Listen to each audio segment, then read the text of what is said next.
আসসালামু আলাইকুম রহমতুল্লাহ। তো আপনাদের মাঝে যে ডিজাইনটি নিয়ে আজকে আমি হাজির হয়েছি সেটা 31 বাই 31 ফিট, মোটামুটি স্পেস প্রাপ্ত একটা জায়গা।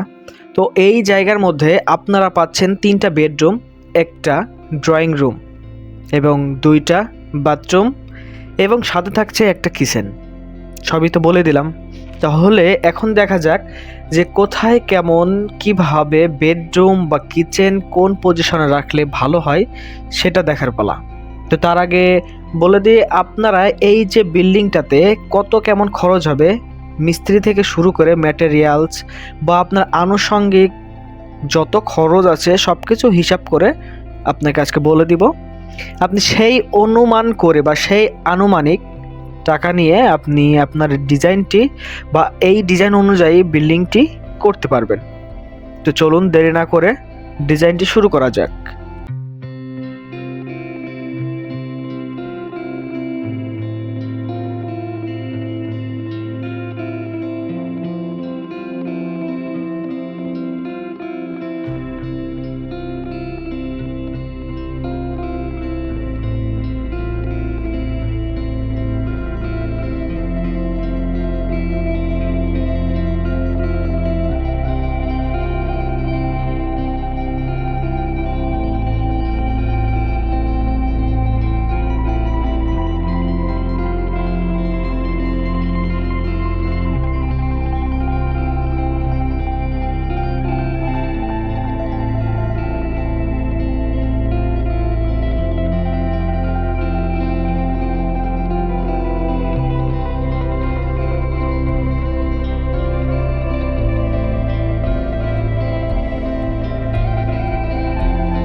তো ডিজাইনটি কমপ্লিট হয়ে গেছে। এবার ডিজাইনটাতে কোথায় কেমন পজিশন দিয়েছি অবশ্যই বুঝতে পেরেছেন।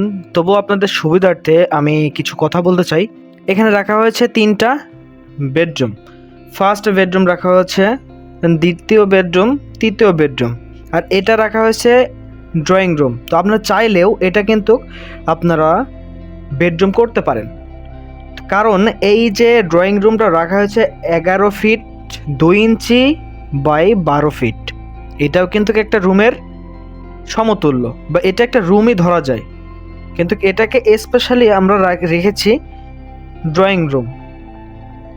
আর প্রথম থেকে যদি বিশ্লেষণ করা হয় যে আপনার এই যে সিঁড়ির নিচে থেকে হচ্ছে মেন গেট হবে, দেন এ পাশ থেকে ঢুকলেন সামনাসামনি পেয়ে যাচ্ছেন আপনারা ডাইনিং রুম, এবং তার বাম পাশে যদি বিশ্লেষণ করা হয় একটা বাথরুম রয়েছে, সরাসরি একটা বাথরুম রয়েছে, কিন্তু এই বাথরুমটা রয়েছে অ্যাটাচড বাথরুম, অর্থাৎ দ্বিতীয় বেডরুমের অ্যাটাচড বাথরুম রয়েছে এটা।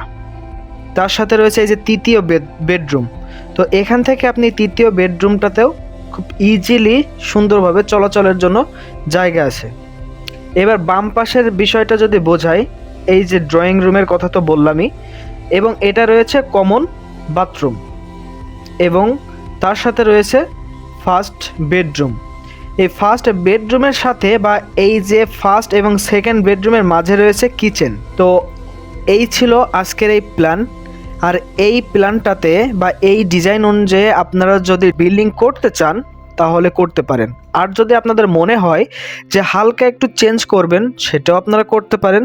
আর চেঞ্জ করার সময় যদি কিছু বুঝতে না পারেন বা কোনো কিছু যদি প্রয়োজন হয়, তাহলে অবশ্যই আমাকে নক করবেন। আমার ডেসক্রিপশনে আমার হোয়াটসঅ্যাপ নাম্বার দেওয়া আছে, আপনারা চাইলে সরাসরি যোগাযোগ করতে পারেন। এখন আসি যে এটার কত কেমন মাপ দেওয়া আছে। তো ফার্স্ট বেডরুমে রাখা হয়েছে আপনার দৈর্ঘ্যে রাখা হয়েছে 13 ফিট 4 ইঞ্চি এবং প্রস্থে রাখা হয়েছে 10 ফিট। এটা একটা বলতে পারেন স্ট্যান্ডার্ড একটা মাপ, হচ্ছে বেডরুমে স্ট্যান্ডার্ড একটা মাপ, 13 ফিট 4 ইঞ্চি বাই 10 ফিট। তো আপনার কিচেন রাখা হয়েছে 9 ফিট 4 ইঞ্চি বাই 6 ফিট। এটাও কিন্তু একটা ভালো মানে একদম মানে স্পেস, সেই আকারে একটা জায়গা পাওয়া যাবে এর ভিতরে। আপনারা চাইলে এখানে দুই ধরনের চুলা ইউজ করতে পারেন। সাইডে আপনি গ্যাসের চুলা এবং তার পাশে আপনি ইলেকট্রিক চুলা, বিভিন্ন ধরনের ডেকোরেশন করে আপনি এটার মধ্যে বসাইতে পারেন। কারণ 9 ফিট 4 ইঞ্চি বাই 6 ফিট একটা স্ট্যান্ডার্ড লেভেলের কিচেন রুম। তার পাশে রয়েছে দ্বিতীয় বেডরুম, সেটাও রাখা হয়েছে দৈর্ঘ্যে আপনার 13 ফিট 4 ইঞ্চি এবং প্রস্থে রাখা হয়েছে 10 ফিট। এবং তার সাথে রয়েছে বাথরুমটা রাখা হয়েছে আপনার দৈর্ঘ্যে রাখা হয়েছে 7 ফিট এবং প্রস্থে রাখা হয়েছে 4 ফিট। এনাফ, বাথরুমের জায়গাটা যথেষ্ট। এবং এখানে রাখা হয়েছে তৃতীয় বেডরুম, যেটার দৈর্ঘ্য রাখা হয়েছে 12 ফিট এবং প্রস্থে রাখা হয়েছে 11 ফিট 2 ইঞ্চি। এটাও কিন্তু একটা ভালো মানে ক্যাপাসিটির একটা বা ভালো স্পেসের একটা রুম। আর ড্রয়িং রুম তো আছেই, ড্রয়িং রুমটাও ঠিক তৃতীয় বেডরুমের নিয়মে, আপনারা চাইলেও এটা বেডরুম করতে পারেন। আর মাঝখানে তো আছে ডাইনিং স্পেস, হেভি একটা স্পেস আছে মাঝখানে। তো এই যে বিল্ডিংটা, এই বিল্ডিংটা টোটাল রয়েছে 31 ফিট বা 31 ফিটের মধ্যে। আপনারা চাইলে খুব সহজে এবং সুন্দরভাবে এই ডিজাইনটা করতে পারেন। আর কোথাও যদি এই ডিজাইনে বুঝতে না পারেন, তাহলে অবশ্যই আমাকে নক করবেন, আমি আপনাদেরকে বুঝিয়ে দিব। এবার আসে মূল কথায়। মূল কথা এটাই যে কোনো মানে কেউ যদি বিল্ডিং করতে চায় বা এই প্ল্যান অনুযায়ী বিল্ডিং করতে চায়, তাহলে তার কিন্তু আনুমানিক একটা ধারণা থাকে না এই বিল্ডিংটাতে কত কেমন খরচ হবে। তো আপনার এই আনুমানিক একটা খরচের হিসাব আজকে আমি দিয়ে দেব। আনুমানিক বলতে আমি যে খরচটার কথা বলবো, সেই খরচ থেকে হয়তোবা 20-25 হাজার বাড়বে কিংবা কমবে, কিন্তু আপনাদের একটা ধারণা থেকে যাবে যে এত টাকার মধ্যে আমি বিল্ডিংটা কমপ্লিট করতে পারবো। তো দেরি না করে সরাসরি চলে যাচ্ছে হিসাব নিকাশে। তো এটা আমাদের 31 ফিট বাই 31 ফিট। এই 31 ফিটকে আপনাদের স্কোয়ার ফিটে কনভার্ট করতে হবে। তাহলে 31 গুণ 31 আপনাদের কত স্কোয়ার ফিট হয়? এখানে হয় 961 স্কোয়ার ফিট। আমরা কিন্তু স্কোয়ার ফিট বের করে ফেললাম। এখন আমাদের প্রতি স্কোয়ার ফিটে কত খরচ হবে। এখন খরচের কথা যখন আসলো, তখন সমস্ত ভেদ ভেঙেই আমি খরচের কথাটা বলে দিব। 2025 সালের জানুয়ারির যে একটা বাজার দর প্রতি স্কোয়ার ফিটে কত খরচ হবে সেটাই। আর এইটা বের করতে অনেক অনেক পরিশ্রম হয়। যেমন আপনার বাজারে রড কত করে চলছে, সিমেন্টের বস্তা কত করে চলছে, এখন বালুর দাম কত, এই সব কিন্তু জানার পরে আমরা প্রতি স্কোয়ার ফিটে এটা বের করতে পারি। এখন এই বিল্ডিংটার আপনার দরজা থেকে শুরু করে tiles, plaster, A to Z কত খরচ হবে সেই হিসাবটাই কিন্তু করে দেওয়া হবে। এখন আপনারা যদি চান যে এই বিল্ডিংটার মিস্ত্রি খরচ কত হবে, সেটাও কিন্তু বের করে দেওয়া যাবে। তো যদি জানতে চান তাহলে আমাকে নক করতে হবে।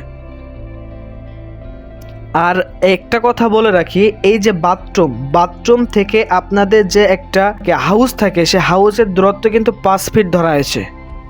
কারণ আমরা এই 5 ফিটের পাইপের দাম ধরেই আপনাদের টোটাল দামটা বের করব। আপনারা যদি এই হাউসটা 20 ফিট দূরত্বে রাখতে চান, তাহলে আপনাদের খরচটা আরও বেড়ে যাবে। তো এই ছিল আপনাদের বোঝানোর পালা। এবার আসি মানে আমাদের কত খরচ হবে। তো আমাদের 2025 সালে খরচ হবে 1950 টাকা প্রতি স্কোয়ার ফিট। প্রতি স্কোয়ার ফিট আমাদের 1950 টাকা করে খরচ হবে। তবে এই যে 1950 টাকা, এটা কিন্তু আমরা মুখের কথা না, এটা আমাদের ম্যাথ করে বের করতে হয়। আপনার যদি অন্য ডিজাইনের সাথে ক্যালকুলেশন করে যে বের করবেন, এটা কিন্তু কখনো সম্ভব নয়। তো এখানে আমার হয়েছে 961 স্কোয়ার ফিট, তার সাথে গুণন 1950, তাহলে আমার এখানে লাগছে 18,73,950 টাকা। এই যে 18,73,950 টাকা এখানে টোটাল খরচ আপনার এটা, মিস্ত্রি থেকে শুরু করে A to Z আপনার একতলা ভবনে খরচ এটা। যদি ফুলফিল ডেকোরেশন করেন, টাইলস আছে আপনার ভিতর সাইডে, টাইলস আছে মানে ফ্লোরে আর কি, আর বাইরে প্লাস্টার, সেই হিসাব করে আপনার এটা দেওয়া হয়েছে। আর ওই যে বললাম যে এত টাকা একটা আনুমানিক, কিন্তু এর থেকে হয়তো বা 20,000 বাড়বে কিংবা 20,000 কমবে। আপনাদের যদি সরঞ্জাম বা আপনাদের যদি ম্যাটেরিয়ালস বাবদ ক্যারি খরচটা বেশি থাকে, তাহলে অনায়াসে এর থেকে বেশি হবে, এবং আপনার যদি ক্যারি খরচ কম হয় তাহলে এর থেকে কিন্তু কম হবে। আচ্ছা, ক্যারি খরচটা এবার বোঝায় যে আপনি ধরুন এক জায়গায় বিল্ডিং করছেন, কিন্তু সেই জায়গাটাতে আপনি বালু সিমেন্ট পৌঁছাতে পারছেন না, আপনার ট্রাকে করে বা ট্রলিতে করে আপনার অন্য জায়গায় বালু ফেলে রেখেছে। এখন আপনি ওখান থেকে যদি বহন করেন, তাহলে কিন্তু আপনার একটা শ্রমিক বেশি লাগবে। তো একটা শ্রমিক যদি বেশি লাগে, তাহলে প্রতিদিন একটা শ্রমিক বেশি লাগলে এটা করতে যদি আপনার 30 দিন সময় লাগে বা আপনার 2 মাস সময় লাগে, 60 দিন, তো একটা শ্রমিক যদি প্রতিদিন বেশি লাগে, তার যদি 500 টাকা করে যদি প্রতিদিন বেশি দিতে হয়, তাহলে 60 দিনে কত টাকা বেশি দিতে হবে, এটাই হচ্ছে ক্যারি খরচ। তো এইভাবে একটু ওঠানামা করে বা এইভাবেই চলে। তো এর থেকে কম বেশি কিছু একটু হতে পারে, এগুলো মানে আপনারাই বুঝে নেবেন। তো ভিউয়ার্স, আজকে এই পর্যন্তই। ডিজাইনটা যদি ভালো লেগে থাকে তাহলে অবশ্যই আমার চ্যানেলটা সাবস্ক্রাইব করবেন এবং কমেন্ট বক্সে জানিয়ে দেবেন যে কেমন লাগলো ডিজাইনটি। এবং আপনাদের যদি কোনো পছন্দনীয় জায়গা থাকে বা আপনাদের ব্যক্তিগত কিছু পছন্দনীয় ডিজাইন থাকে, তাহলে অবশ্যই আমাকে বলবেন, সে অনুপাতে আপনার ডিজাইনটি করে দেব। এবং কিভাবে আপনার কোথায় কেমন দরজা রাখলে, কোথায় কেমন জানালা রাখলে আপনার ভালো হয়, ঠিক সেইভাবে আমি করে দিব ডিজাইনটি। তো আজকে এ পর্যন্তই। সবাই ভালো থাকবেন, সুস্থ থাকবেন। আসসালামু আলাইকুম।